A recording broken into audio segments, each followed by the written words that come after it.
오늘 하나님께서 우리에게 주신 말씀 사무엘상 3장 15절부터 18절까지의 말씀입니다. 사무엘상 3장 15절부터 18절 구약 성경 413면에 있습니다.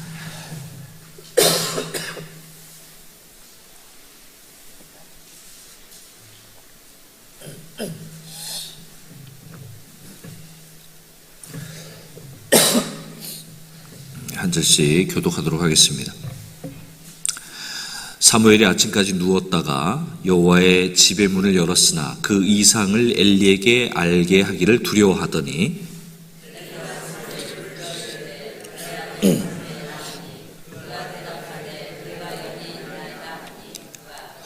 이러되 내게 무엇을 말씀하셨느냐? 정하노니 내게 숨기지 말라. 내게 말씀하신 모든 것을 하나라도 숨기면 하나님이 내게 벌을 내리시고 또 내리시기를 원하노나 하는지라. 사무엘이 그것을 그에게 자세히 말하고 조금도 숨기지 아니하니 그가 이르되 이는 여호와이시니 선하신 대로 하실 것이니라 하니라. 아멘. 기도하겠습니다. 사랑과 은혜가 풍성하신 하나님 아버지, 오늘도 저희를 말씀의 자리로 불러주시니 감사합니다. 기도의 자리로 불러주시니 감사합니다. 주님, 사무엘을 그렇게 부르셨던 것처럼 이 시간 우리 한 사람 한 사람을 주의 성전으로 불러주신 줄 저희는 믿습니다. 그러나 주님, 우리의 귀와 또 마음이 둔해 주님의 음성을 우리는 듣지 못할 때가 많았음 또한 고백합니다. 이 시간 우리의 마음을 조용히 열어주시고 또 분주했던 생각을 내려놓게 하시며 겸손한 심령으로 주님의 말씀을 오롯이 잘 듣게 하여 주시옵소서. 우리가 듣기 좋은 말씀뿐만 아니라 때로는 우리의 마음을 깨우고 우리를 돌이키게 하는 주님의 말씀 앞에서 아멘으로 화답하고 순종할 수 있도록 도와주옵소서. 부족한 종의 모습 주님께서 가려주시고 오직 진리의 말씀만이 올바로 선포되게 하여 주옵소서. 예수님의 이름으로 기도하옵나이다. 아멘. 이 사무엘상 3장은 하나님께서 이 엘리 집안에 대한 심판을 다시 한번 분명하게 말씀하면서 또 어린 사무엘이 하나님의 선지자로 세워지는 아주 중요한 성장, 세워지는 과정을 보여주는 아주 중요한 장면이다라고 할 수 있는데요. 근데 이것을 이해하려면 먼저 그때가 어떤 시대였는가라는 것을 알아야 합니다. 사무엘이 태어났던 시대는 사사 시대의 마지막이었는데요. 성경은 그 시대를 이렇게 한 문장으로 표현하고 있습니다. 사람들이 각기 자기 소견에 옳은 대로 행하였더라. 각기 자기 소견에 대해 옳은 대로 행하였더라. 쉽게 말하면 하나님 말씀이 기준이 되는 그런 삶을 살지 않고 내 생각, 내 판단, 내 기준, 내 기분이 그런 기준이 되어버린 시대였다라는 것이죠. 여러분, 사람이 자기 생각만 붙들고 살기 시작하면 어떤 일이 일어날까요? 처음에는 별 문제 아닌 것처럼 느껴질 수 있겠지만 점점 내 마음, 내 삶에 하나님의 자리는 자꾸 없어지고 결국 내 삶 전체가 흔들리게 되는 삶을 살게 됩니다. 바로 그런 일이 이스라엘에 일어났는데요. 신앙이 무너지고 그들의 삶이 무너졌습니다. 종교적으로는 아주 부패해져 갔고 또 도덕적으로도 상당히 타락한 그런 삶을 살게 되죠. 제사장 엘리의 아들들은 하나님을 섬기는 그런 중요한 위치에 있었지만 실제로는 하나님을 제대로 알지도 않고 또 하나님을 두려워하지도 않았습니다. 제사를 이용해 자기 욕심을 채우고 배불리 먹으려 했고요. 백성들을 실족하게 만들었던 것이 바로 엘리 제사장의 아들들이었습니다. 백성들의 신앙도 상당히 많이 흐려졌어요.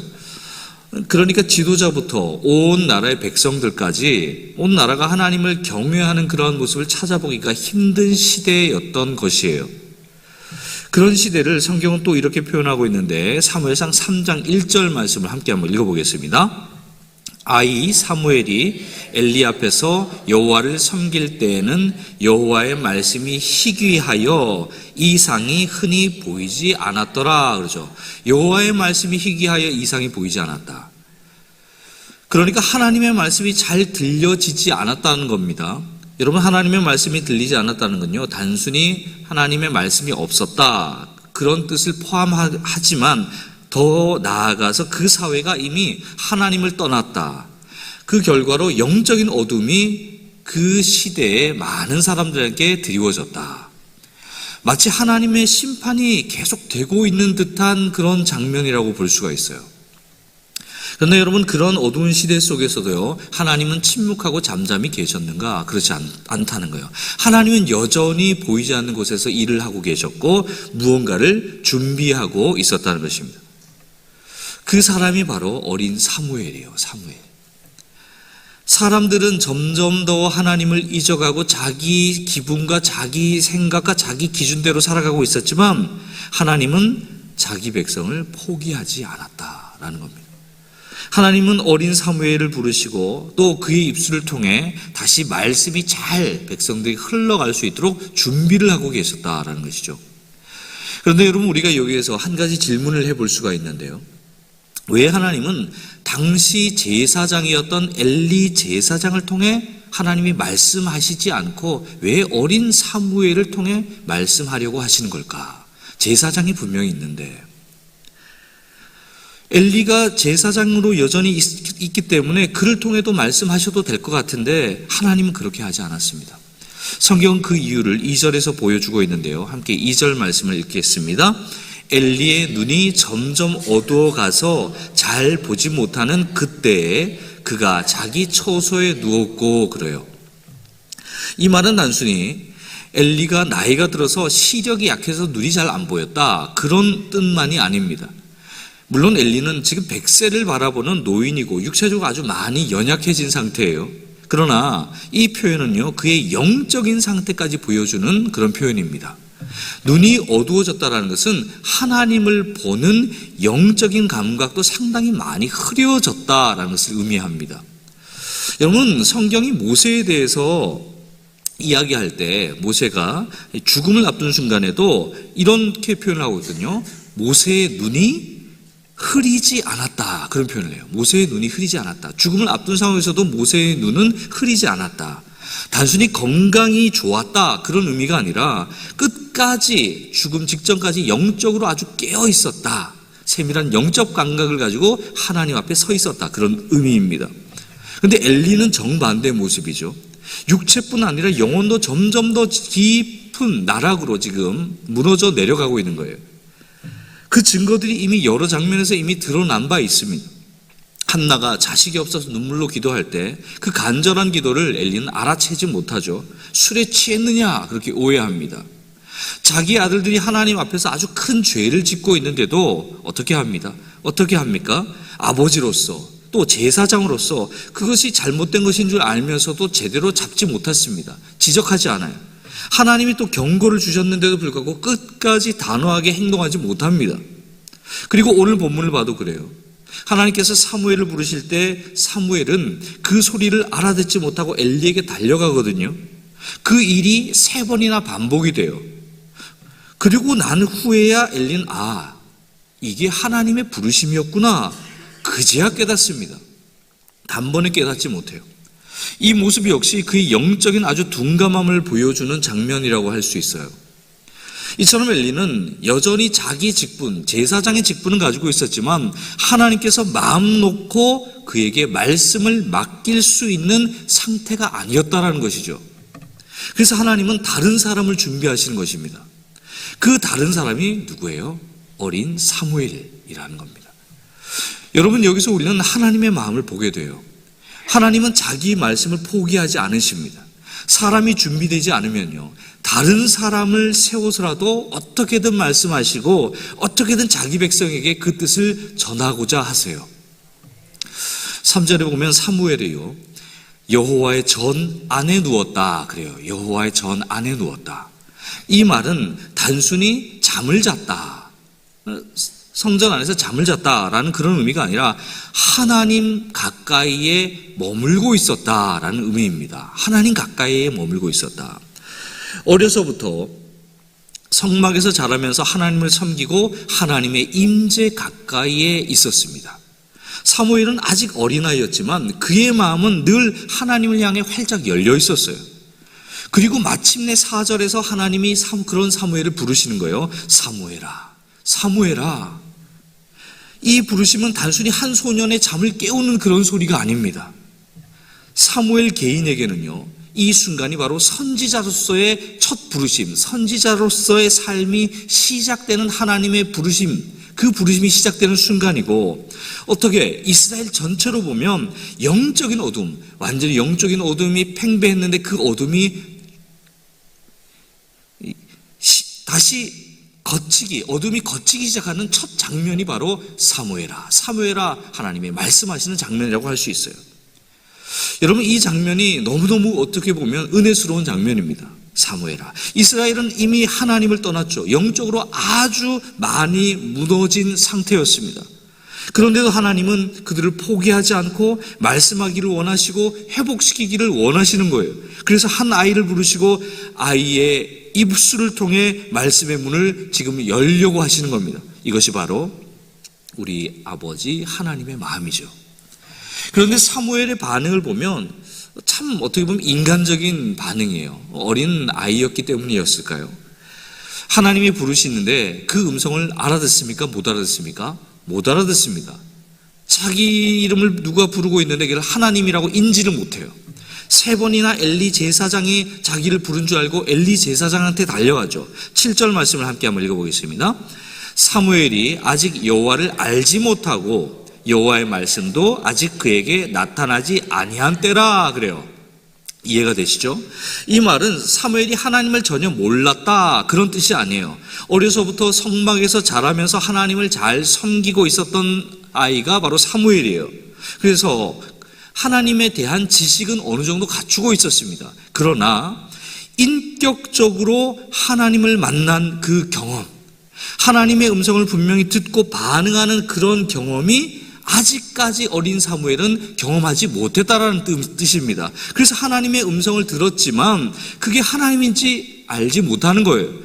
사무엘은 그래서 그 음성을 누구의 음성으로 생각하냐? 엘리의 음성이다 라고 생각해서 엘리를 찾아가서 부르셨습니까? 제가 여기 왔습니다. 그렇게 말하는 거죠. 그런데 여러분, 참 감사한 것은 하나님께서 그런 사무엘을 한 번 부르고 대답 안 하니까 넌 나를 몰라보네, 그냥 더 부르지 않았다, 이런 게 아니라 끝까지 하나님은 포기하지 않고 계속 부르신다는 거예요. 한 번 부르시고 야, 너 왜 못 알아듣느냐 돌아서신 게 아니라 3번이나 반복해서 부르십니다. 하나님은 우리가 서툴러도 잘 몰라도 포기하지 않고 계속 다가오시는 분이에요. 여러분, 만약 하나님께서 3번이나 불렀는데 사무엘이 여전히 못 알아들었다면 어땠을까요? 계속 불렀을 겁니다. 사무엘이 엘리에게 찾아가 저를 부르셨습니까? 그러니까 엘리는 사무엘아, 내가 안 불렀다, 돌아가서 누워 자. 그렇게 2번이나 말하죠. 그리고 3번째에 이르러서야 엘리가 깨닫는 거예요. 아, 이게 하나님의 부르심이구나. 그리고 사무엘에게 이렇게 가르쳐 줍니다. 가서 누워 있다가 또 부르시면 이렇게 대답하거라. 주님, 말씀하십시오. 주님의 종이 듣고 있습니다. 그렇게 대답해라. 여러분, 이 장면도 좀 의미가 있는데요. 비록 엘리가 영적으로 아주 둔감하고 많이 어두워지기는 했지만 마지막 순간에라도 다음 세대를 세워주는 이 작은 역할은 그래도 감당하고 있는 거예요. 하나님은 완전한 사람만 쓰는 것이 아니라 부족한 사람도 사용하셔서 하나님의 일을 그렇게 이루어 가시는 분이라는 것입니다. 이제 사무엘이 다시 누워요. 그리고 하나님이 다시 찾아오셔서 부르십니다. 사무엘이 그리고 드디어 응답하게 되는 거예요. 바르게 응답합니다. 말씀하옵소서, 주의 종이 듣겠나이다. 여기까지는 어쩌면 참 은혜롭고 우리가 느끼기에 따뜻한 장면입니다. 아, 그런 너무너무 이제 좋은 이야기가 시작되겠구나.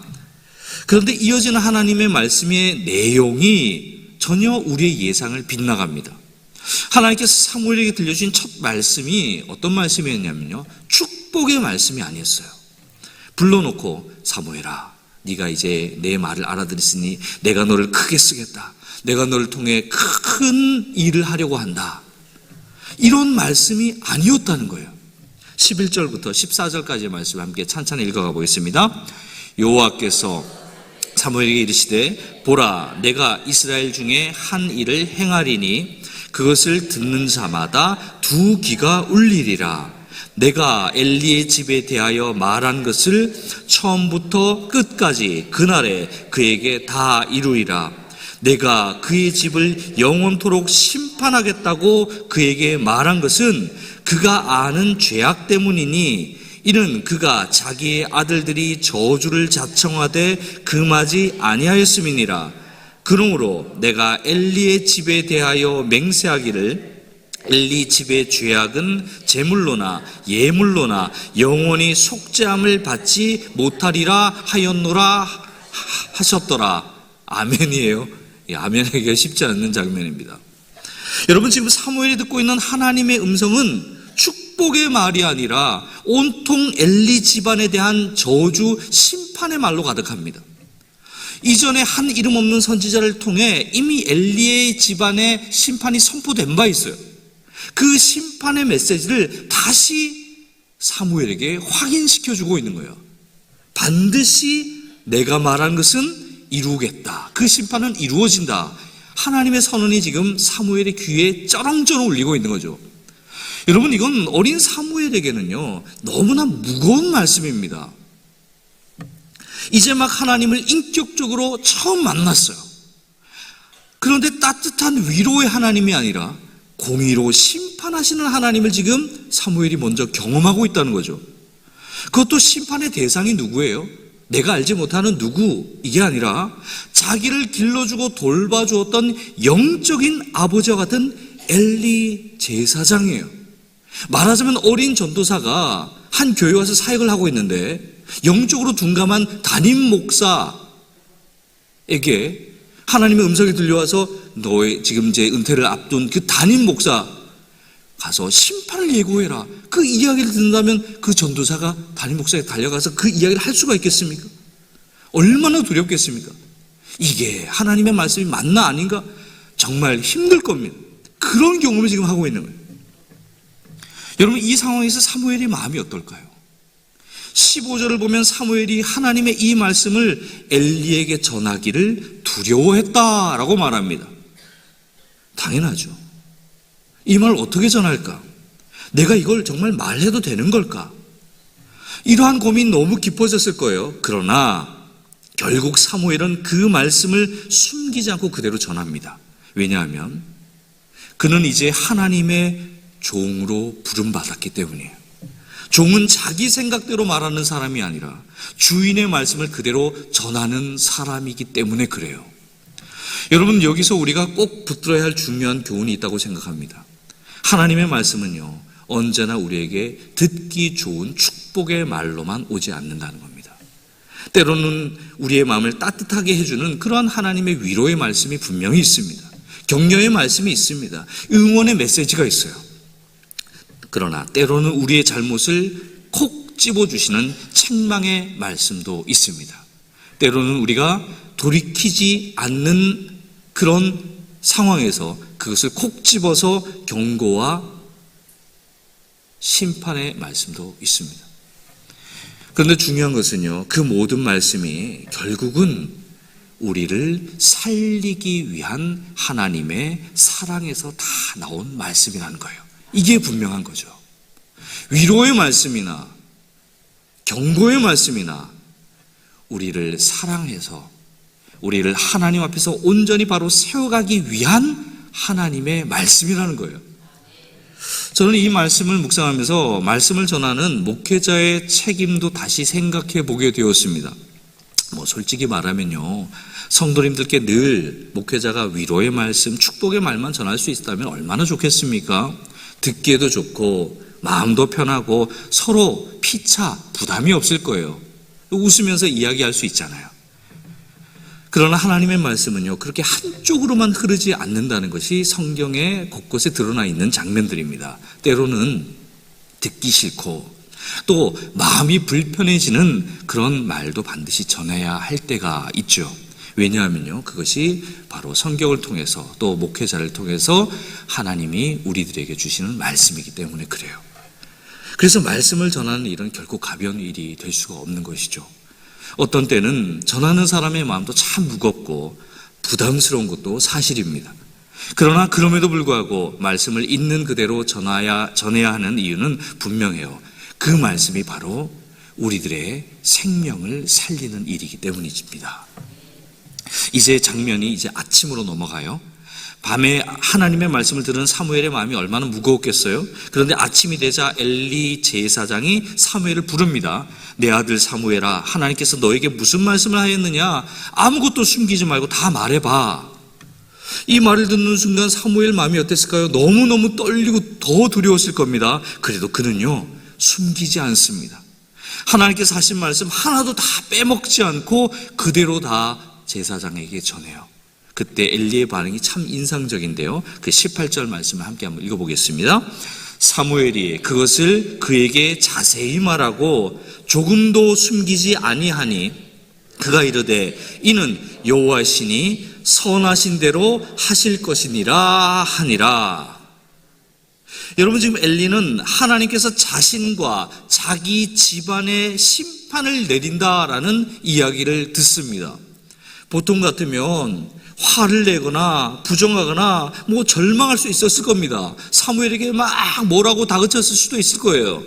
그런데 엘리가 희한하게도요, 그렇게 반응하지 않는 거예요. 오히려 이것이 하나님이 하시는 일이라면 하나님 옳습니다 라고 받아들여요.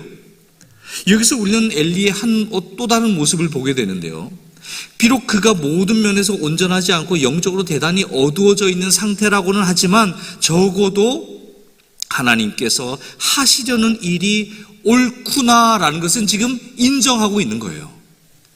하나님이 주시는 말씀이 아무리 아프고 무거워도, 심지어 자기 집안의 심판의 경고, 심판의 말씀이라고 하더라도 그것이 하나님의 뜻이라면 받아들이겠다라는 그런 태도를 보여주고 있습니다.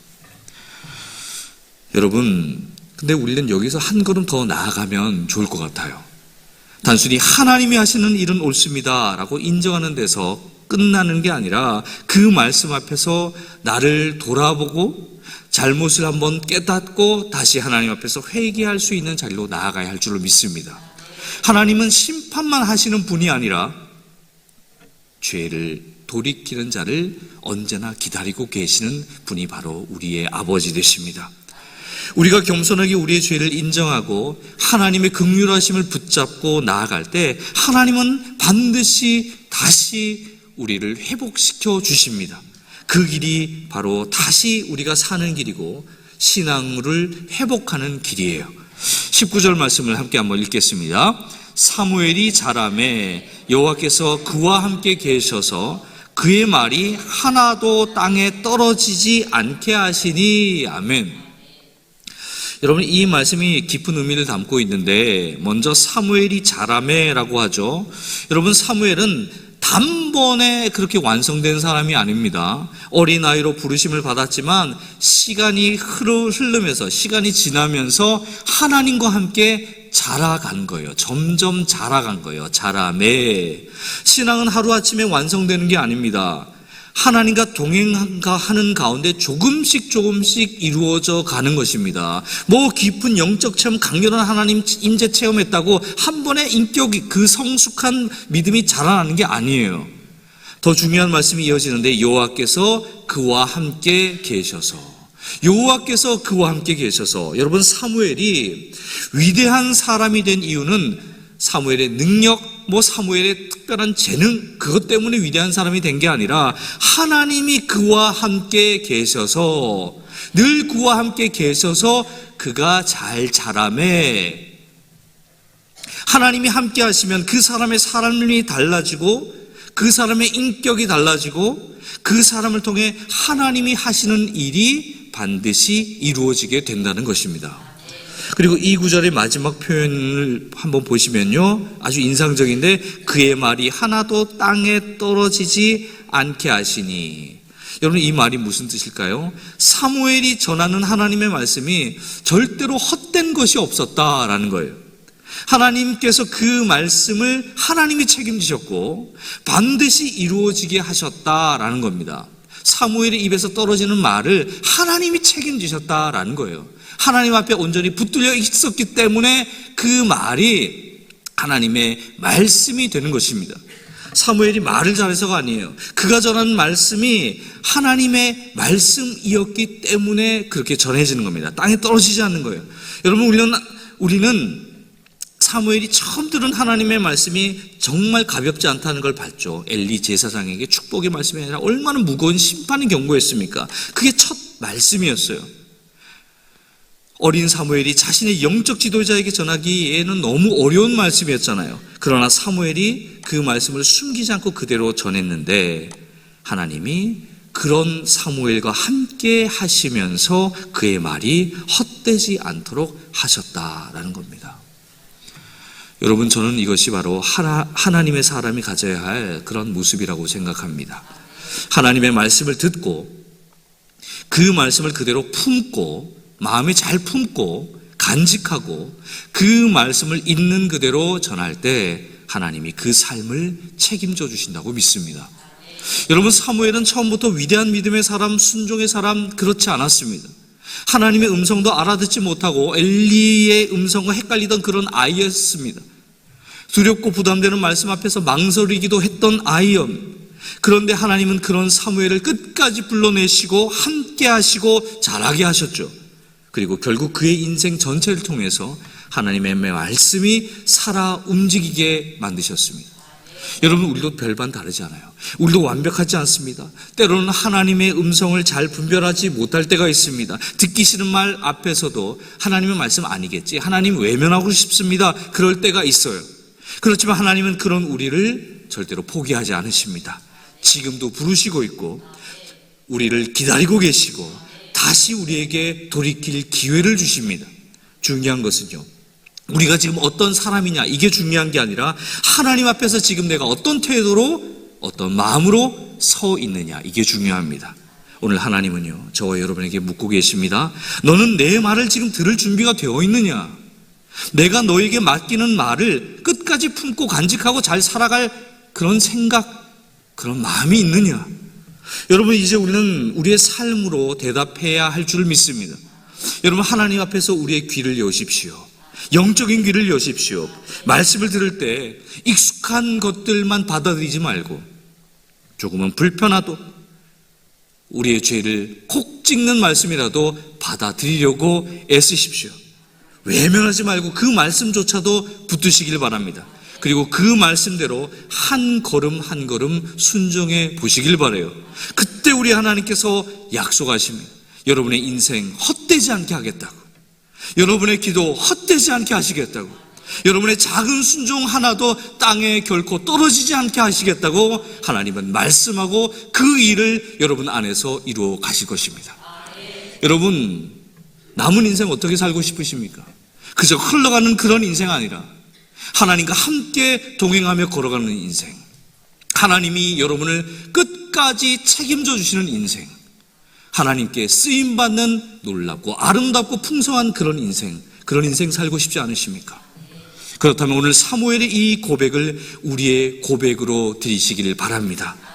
주님, 말씀하옵소서.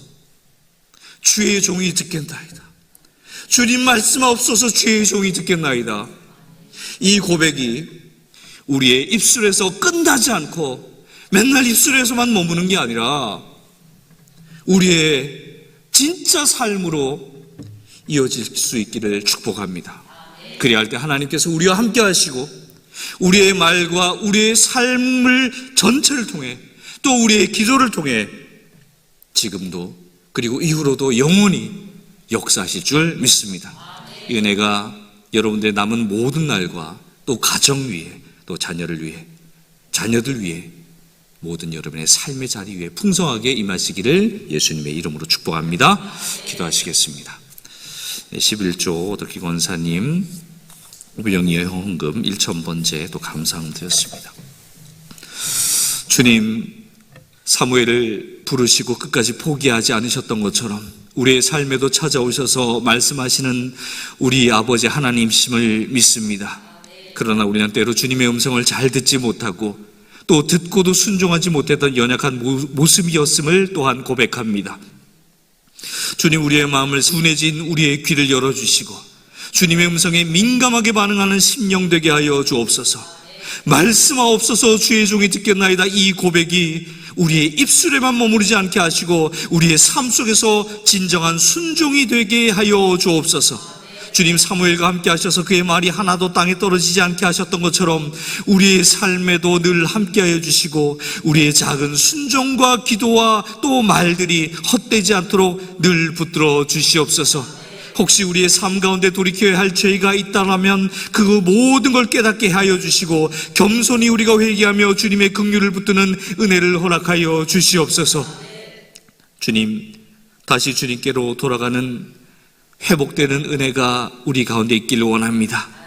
우리의 남은 인생이 헛되이 그렇게 흘러가는 인생 되지 않게 도와주시고 주님과 동행하며 주님께 귀하게 쓰임받는 복된 인생 다 되게 하여 주옵소서.